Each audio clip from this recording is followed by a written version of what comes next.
when you don't have something available you need, say a rig, a tool, a set, is it better to spend the time to manually, tediously implement those aspects into the scene? Or is it better to cut those out of the shot? It depends on the goal of the shot. So let's go full screen for this.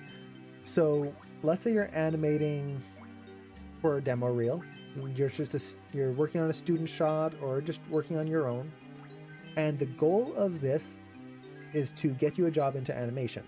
That's it. You're not showing off some rigging skills. You're not trying to learn something new. The whole point is just to make a cool shot to put on your reel so that you can get a job.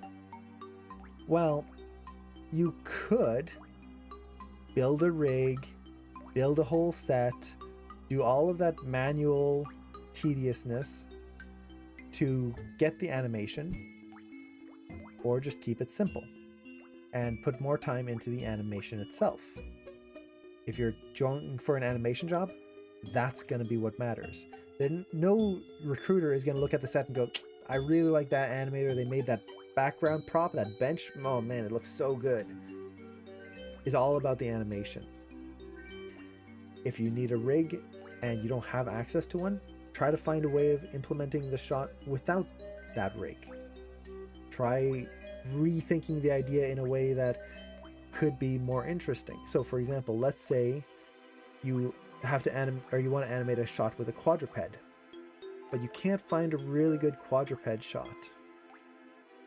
Why don't you animate someone walking on all fours? It's still technically a quadruped, but you can shoot reference for it. You can have a character like get down on the ground and crawl and then get back up, or maybe it's some sort of horror monster and like just crawling on all fours and up the wall, something like that. It's technically quadruped motion, but you don't need a complex dog rig or something like that, especially if you want to add acting into it as well. So it's really knowing what the goal of your shot is. Now, if the goal is to learn how to rig, maybe you want to do a shot and you want to know how to, or you just want to practice rigging something up, a simple prop. Well, that's the goal of the shot.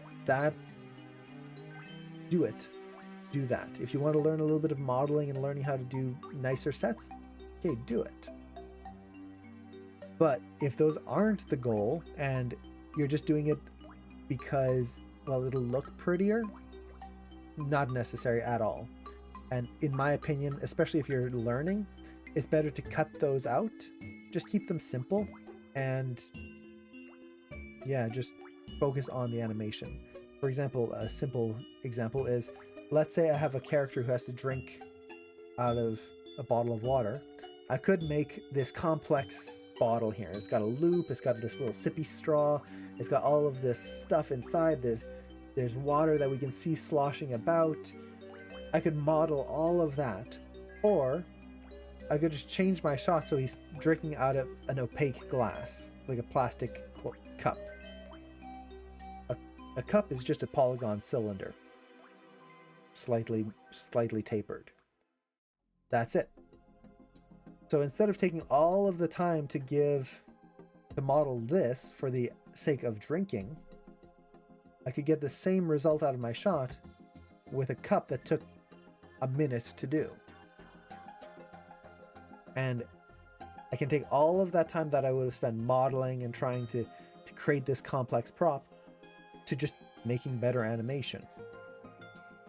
So I know that's not really a solid answer, but it really just depends on what your goal is, what the focus of this is.